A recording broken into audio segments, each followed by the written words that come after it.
Et voilà, parlons gouvernance, c'est avec le consultant politique Agapit Napoléon Maforika. Bonjour.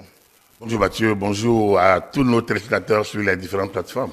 Radio Bénin a 70 ans à l'occasion de la célébration de ses noces de platine. Il est important de parler de la radio d'hier, d'aujourd'hui et de demain, avec surtout les mutations déjà subies et celles à venir. Agapit Napoléon Maforican, de Radio Dahomey en passant par la voix de la révolution, aujourd'hui à l'ORTV Radio, Office de radio-télévision et du Bénin. Ce média de service public a été de tous les grands moments historiques du pays.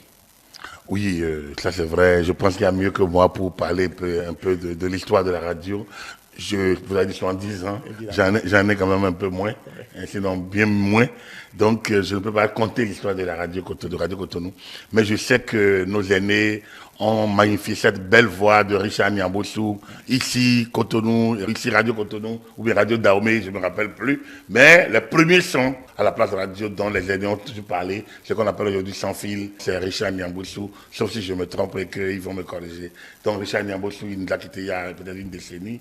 C'était une très belle voix, une voix qui, même avec l'âge, tonnait encore et qui mérite que la jeunesse, aujourd'hui, qui a peut-être beaucoup d'instruments de son pour niveler tout thème aujourd'hui numérique, il faut que cette jeunesse aille écouter cette voix de manière plutôt directe, brute, fluide, qui passe, qui vous fende le cœur. Moi, j'ai pas connu Richard Niambossou, mais j'ai connu d'autres belles voix de la radio, notamment très, très, très contemporain.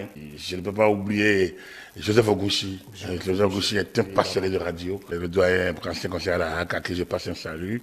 La radio, Maurice Balogun, belle voix. Elle n'est pas aussi timbrée, c'est une voix assez cool qui passe à la radio. Moufliadi, qui nous fait vibrer par les matchs, mais également dans la tenue d'antenne, comme dimanche en votre compagnie, 7h-12h, le spécial rendez-vous de Moufliadi. Donc le matin, vous n'avez pas envie d'aller à l'église parce que vous avez envie d'écouter Moufliadi. Et en ce moment, c'est plusieurs rubriques, notamment le rendez-vous de Jean Walakoué avec le professeur Félix Hiroko pour vous plonger dans l'histoire. C'était pathétique, c'était beau, c'était bien. C'était instructif à l'époque. Il faut dire Jean-Marie Ouzou et Diogo Pelu, ça c'est les belles voix de reportage. Après ministre, hein? Il a dit qu'il était en poste parfois en Algérie, mais parfois il aimait bien la radio. La passion ici, il oblige. Donc, vous voyez, il y a Wilfried Victorité, Willy pour les intimes. C'est du lundi à vendredi. Il faut rencontrer Willy à midi. De midi à midi 30, avec la fameuse la chanson de Elton John, Sacrifice. Alors, Elton John. Donc voilà, quelque chose, il y en a peut-être que j'en oublie, mais franchement, ces noms ont marqué la radio. Et puis il y a la nouvelle génération, que je ne cite pas, parce qu'on est contemporains, je ne les citerai pas. Ils sont encore là, il y en a qui sont encore là, il y en a qui sont partis. Et il y en a qui continuent de faire vibrer la radio. Eux, je lui passe aussi le salut confraternel. C'est pour dire quoi? C'est pour dire que pour moi, la radio a marqué ma vie d'enfant, ma vie d'adolescent, ma vie de jeune, ma vie d'étudiant et ma vie professionnelle. La radio, c'est le meilleur instrument pour moi de communication, de masse. Quand j'en parle, j'en ai la chair de poule parce que la première chose que je me suis acheté dans ma vie, pour mes propres sous, c'est une radio. Un petit poste radio qui me rappelle encore rouge. Ça vous a coûté combien? Ça m'a coûté à l'époque 2500.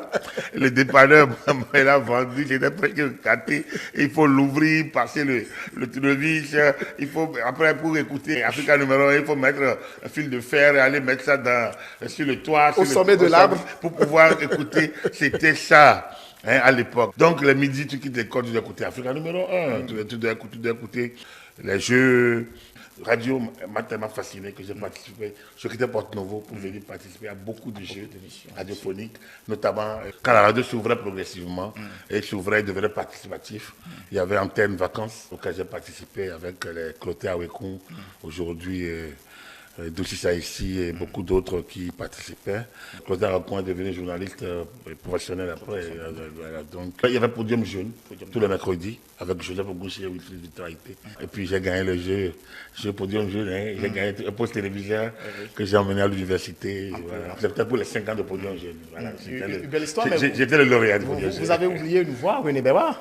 Ah non, mais comment pourrais-je oublier l'apéritif dominical? René Béwa. Alors, quand vous écoutez ça, c'est que lui, là, sa voix, c'est plutôt celle de thé, c'est une voix bien timbrée. Et je pense que grosse voix, grande voix, et franchement, un très bon animateur. Si vous le croisez sur un terrain avec Moufouliani de l'autre côté, vous êtes totalement servi. Et là, c'est jusqu'à la fin. En disant tout ça, c'est pas que nous oublions tous les autres. Yes. Quand on parle de la radio, de belle voix, on ne peut pas oublier les grands débatteurs, les grands animateurs de débat. Vincent Dassi, il est allé rapidement à la radio, mais il y avait les Sylvain Seminico, il y avait nos aînés, Jérôme Carlos, que je n'ai pas connu moi, qui était encore très jeune, à qui je passe le salut. Il y a Souley Siaka, qui est parti à Radio Niederland, qui est un grand formateur aujourd'hui. Lui, il respire radio, il sent radio. Lui d'ailleurs, tout comme d'ailleurs Jérôme Carlos, il sent radio, il respire radio, il vibre radio, il bouge radio, il s'y connaît en la matière. Et donc, à leur suite, vous avez Vincent Dassi, tu as Moria beaucoup, et puis avec la radio. Tout un panel. C'est tout un groupe, tout un panel. Des professionnels de radio. Oui. Et, comme je l'ai dit, donc je parlais de Vincent Dassi, tu as Jean-Paul Lacoué, paix à son âme. Tu as Clément Renontin, qui fut mon vice-président à la RAC. On a fait beaucoup de combats professionnels ensemble. Clément Renontin, patron du syndicat de l'ORTB à un moment donné. Après, directeur de la télévision. Un homme passionné de la profession également. Je lui passe également une pensée pour lui et pour sa famille aujourd'hui, parce qu'il est décédé il y a 15 ans. Pratiquement. Donc, quand on parle de belle voix, c'est ce débat-là. Vous les voyez, il y a Mwakou Kwassime qui est décédé aussi assez jeune, à 45 ans, et qui était des grands. Quand il vous prend en interview, il faut s'abstenir, peureux s'abstenir, parce que là, lui, si Mwakou vous prend avec son stylo, comme ça, en bas, comme ça, là, c'est fini. Il s'emballe et puis c'est non, je pense qu'il a secoué des ministres de Soglo dans ce pays. Oui. Il y en a qui ont dû se lever totalement transpirants de partout, même malgré la salle climatisée. Ça, c'était le professionnalisme. Je peux en citer d'autres. Il y en a beaucoup. Didier Faladé, qui fut directeur de cabinet, qui présentait un duo avec Michel Badaro à Caen. Le journal, franchement, Marie-Constance Bouglélé, directrice de la radio, qui est décédée. Aussi, paix à leur âme, Didier est décédé aussi. Il a été directeur de cabinet du ministre Gaston Zossou. À un moment donné, il a contribué d'ailleurs à nos états généraux de la presse béninoise. Il y en a, comme je vous ai dit. Il y en a tellement. On ne peut pas les citer. Évidemment. Et c'est pour ça qu'il faut rendre hommage. En rendant hommage aux 70 ans de radio, il faut rendre hommage à tous ces beaux noms de la radio. Et vraiment, je demande toutes mes excuses à tous ceux dont j'ai oublié. On ne peut pas les oublier. On ne peut jamais les oublier. Et pour moi, ils ont fait de leur mieux. Et que la nouvelle génération doit vraiment travailler pour pouvoir essayer donc, de profiter de la technologie de l'information et de la communication. Justement. Pour pouvoir abonder dans ce sens. Justement. Vous avez parlé de la voix de la révolution. Mais ils travaillaient. Même s'ils n'étaient pas d'accord avec le système, mais ils y allaient. C'était un outil important. C'était un outil très important sur la révolution. La radio était un instrument de mobilisation. C'était un instrument de... Mais Pancras Bratier, je n'ai pas gardé le mot, les formules qu'il a utilisé Pancras Bratier, commandant à l'époque, ministre de l'Intérieur de Mathieu Kérékou. On était en 89, le pays était totalement à l'arrêt. Je pense qu'il assurait l'intérim de son collègue de la communication, si je ne me trompe. Il a fait un tour à la radio. Mais il était sidéré, il dit, mais vous ne savez pas la portée de ce que vous faites. Moi, je suis militaire. La parole va bien loin que le fusil. Et la plus loin que la baïonnette. Donc, c'est dire que sous la Révolution, c'était un instrument de mobilisation. C'était un gros instrument de mobilisation sous la Révolution. Et ils l'ont compris. Ils en ont fait une organisation de masse du parti. C'est-à-dire que la radio, comme le quotidien Ouzou, devrait accompagner la mobilisation. Et c'est ce qui doit être, à mon humble avis, moi, j'estime que la radio, dans nos pays sous-développés, pas dans les pays développés où le niveau de culture est déjà très élevé, mais dans les pays où on a besoin encore d'éduquer la masse, la radio doit être un instrument d'éducation, un instrument d'information, un instrument d'accompagnement des politiques publiques. Après, il peut y avoir des médias de commentaires. Okay. On doit laisser peut-être d'autres médias pour faire des commentaires, pour analyser, ils sont libres. Mais la radio nationale, la télévision nationale doivent être au service de l'État. Donc, le gouvernement en premier, pour faire passer les idéaux gouvernementaux, les programmes gouvernementaux, la politique gouvernementale, la vision du gouvernement, expliquer les politiques publiques et laisser les autres commenter. L'opposition doit avoir accès aussi pour apporter sa touche. Exactement. Pas pour injurier, mais pour apporter l'alternative. Des contributions. Des contributions. Mais pour moi, on doit avoir des organes qui permettent à l'État de faire passer parce que Vous et moi, on n'a reçu aucun mandat. On peut être des gentils hommes, comme on peut être de vilains garçons. Évidemment. Alors donc, mais l'État a des devoirs. Et puis il y a des devoirs, doit attendre en retour des devoirs des citoyens. Donc, doit faire passer l'information sur ce qu'il fait. Si vous ne savez pas ce qu'il fait, les avantages par-ci, par-là, les politiques publiques pour votre région, comment vous allez savoir que l'État travaille? Donc, c'était ça, sous la Révolution. Bon, après le renouveau démocratique, bon, les gens, on a copié un peu l'Occident, c'est allé dans tous les sens, critique, on critique, tout ça là. Bon, on dit, la radio, c'est caisse de résonance de l'État. Mais la radio n'a pas une caisse de résonance. La radio est un instrument de mobilisation pour le développement. Et c'est d'abord les pouvoirs publics qui les utilisent. Ça là, je pense qu'il y a une éducation à la communication pour le développement qu'on doit pouvoir attaquer. Qui fait partie, moi, des actions personnelles que je pense, c'est ce que nous faisons d'ailleurs sur cette chaîne, les décryptages, les chroniques, ça vise simplement à expliquer, à faire lumière. Il ne s'agit pas de soutenir un homme, Patrice Talon est un homme. D'abord, il a une charge qu'on lui a confiée de par l'élection. Il devient notre président de la République. Et en cette qualité, il porte une politique, il porte une vision. Il a des gens là, on doit expliquer ça aux populations pour qu'elles comprennent d'abord ce que le gouvernement porte comme politique. Après, ils peuvent ne pas être d'accord, mais il faut déjà leur expliquer. Il faut qu'ils comprennent et que les gens ne viennent pas dénaturer ces choses-là. La radio est un instrument pour ça. Agapit Napoléon Mafoïka, vous entendre cela ouvre une fenêtre d'histoire sur le rôle de la radio, il faut le dire, surtout les mutations déjà subies et celles à venir.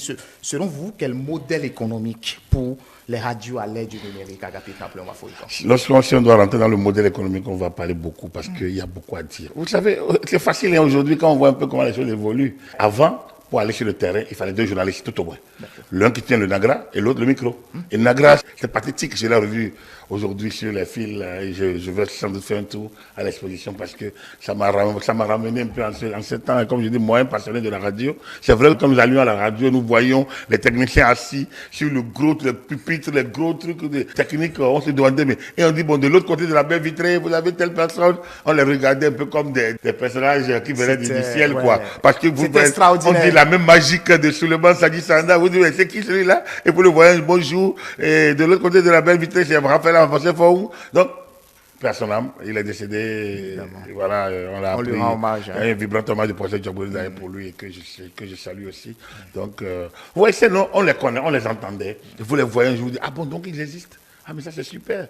Voilà, donc, l'OTB a été bien équipé par la Révolution parce qu'ils en avaient besoin. Après, le temps est passé, puis bon, voilà, tout ça va devenir obsolète, parce que de plus en plus, le numérique est là. Le gouvernement investit énormément dans cela. Mais imaginez qu'on n'a pas réussi, parce que vous voyez le modèle économique, imaginez qu'on n'a pas réussi à couvrir le territoire national. Jusqu'à l'EIAI. Je me rappelle, j'avais 100 milliards pour couvrir le territoire national. Et tout le monde, c'est frémissement général, 100 milliards, 100 milliards, 100 milliards. Bon, on n'a pas réussi non plus. Il reste encore des creux, des poches non couvertes. Pour 112 km², ça pose un gros problème. Avec le numérique, c'est réglé. C'est réglable et ça va être réglé totalement. On peut avoir la radio nationale partout. Déjà avec la TNT, qui a été lancée. RNT, TNT. Donc, il y a déjà ça. Mais le défi est plus large, plus grand.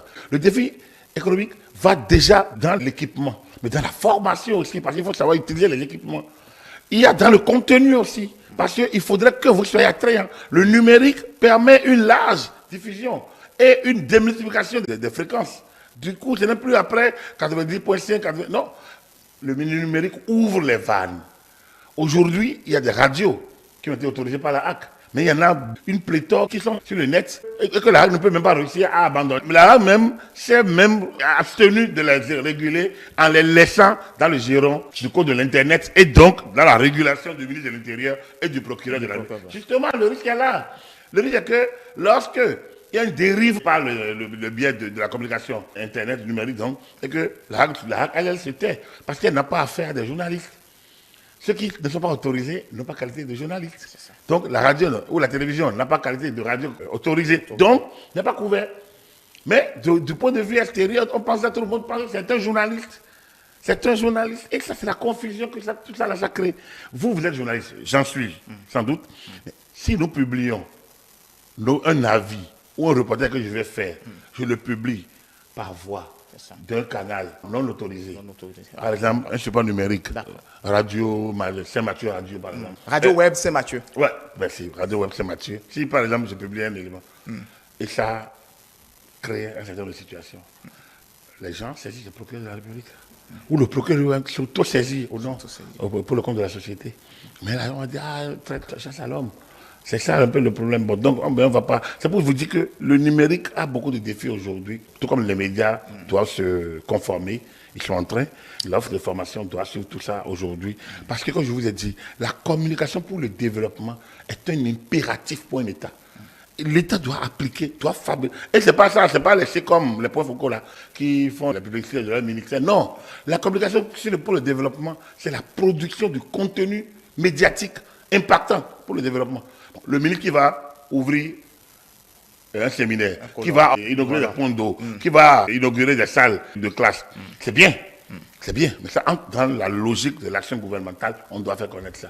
Mais après, lorsque le gouvernement impacte la vie de 200 000 personnes, 2 millions de personnes, qui construisent des terrains modernes ou des marchés modernes, il y a une agence qui gère tout ça. Mais ça produit des revenus. L'agence donne de l'emploi, mais l'agence permet de mieux rationaliser la gestion, de la moderniser. Mais ça, c'est un regard de professionnels là-dessus. Ce n'est plus le regard de points focaux, parce que ce n'est pas leur travail. Le professionnel, lui, produit du contenu. Et donc, là, le contenu, c'est lui qui va faire la différence entre les radios, entre les télévisions aujourd'hui. On est passé en TNT, mais entre les télévisions numériques, c'est le contenu. Mais il faut produire, mais produire, ça a un coût. Il y a la concurrence de Canal+.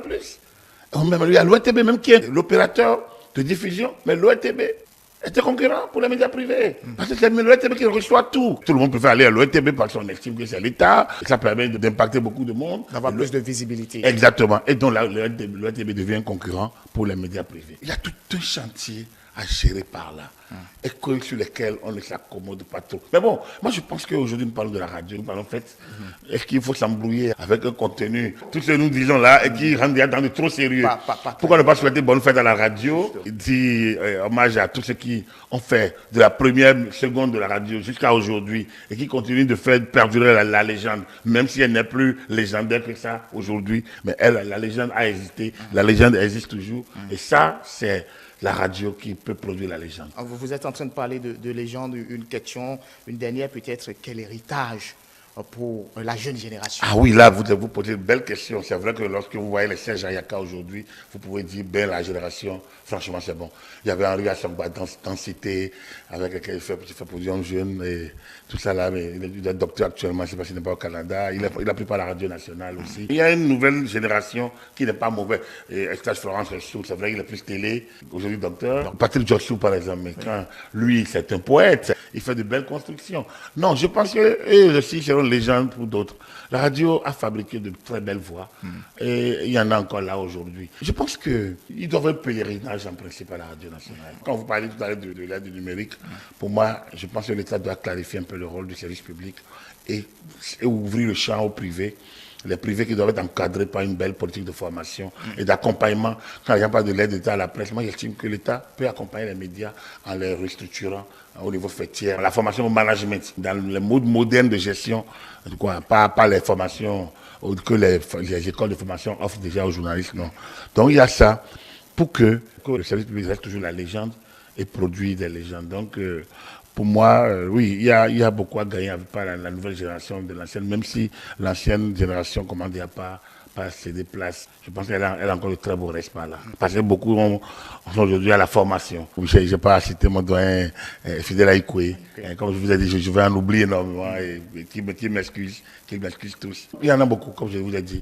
On ne peut pas les citer tous, mais en termes de passation de charges, de témoins, je pense que chaque jeune journaliste aujourd'hui a intérêt plutôt à aller chercher, à faire un tour à la place de souvenir là où se fait l'exposition de 70 ans et à prendre langue avec même le directeur Maurice Maounon, avec lequel on a fait du chemin ensemble. Donc le directeur par intérim Maurice Maounon et beaucoup d'autres, ils doivent être là, les techniciens, la nouvelle génération. Je pense qu'ils auront l'occasion donc d'échanger et peut-être de prendre langue avec ces modèles qui mérite d'être célébré. En tout cas, bonne fête à la radio nationale. Et bon vent à la radio. Et bon vent à la radio. Ouais. Avec tous ces souvenirs, vous nous avez parlé tout à l'heure, c'est émouvant, c'est historique. Je pense quand même que la nouvelle génération a intérêt à tirer profit de tout ce qu'a laissé les aînés comme héritage. Agapit Napoléon. Et quand on dit la radio, oui. Moi je suis un produit de la presse écrite, voilà. Je suis aujourd'hui rédacteur d'une télévision, mais pour moi, le mass média par excellence pour moi, c'est la radio. C'est la radio. Parce qu'il y a tout un mythe, il faut bon vent pour la radio. Il y a vraiment un mythe. On veut découvrir la grosse voix, évidemment. On veut découvrir la voix fine, on veut découvrir le personnage. Voilà. Et puis on regarde, on dit non, c'est pas lui. On dit oui, mais c'est bien lui. On le regarde comme quelqu'un qui vient du ciel. Ah, mais on a vécu ça quand on allait à l'ORTB. Et puis bon, voilà, quoi. On les regarde et puis on a envie de les toucher. En tout cas, d'aller les saluer, quoi. On ne cessera jamais d'en parler, Agapit Napoléon Maforican. Merci pour cette restitution de l'histoire. Ah non, ça fait partie aussi de la gouvernance, la transmission. Je pense qu'on a besoin de transmettre pour que d'autres générations aussi essayent quand même de garder l'essentiel. En tout cas, ce fut passionnant, cet échange avec vous. Parlons gouvernance de ce mardi 7 mars 2023. Mesdames et messieurs, Stop FM, vous l'auriez compris, on pourrait prendre plus d'une heure à expliquer ce que c'est que la radio nationale. 70 ans déjà, le temps passe très vite. En tout cas, nous souhaitons bonne fête à tous nos confrères de l'autre côté de la radio nationale et de la télévision nationale. Mesdames et messieurs, vous pouvez nous retrouver sur nos différentes plateformes digitales, notre site internet www.etelebene.com, notre page Facebook ETélé en direct, notre compte Twitter ETélé Live, notre compte YouTube ETélé Bénin, et puis via notre application iOS et Android ETélé Bénin, ETélé avec vous, pour vous.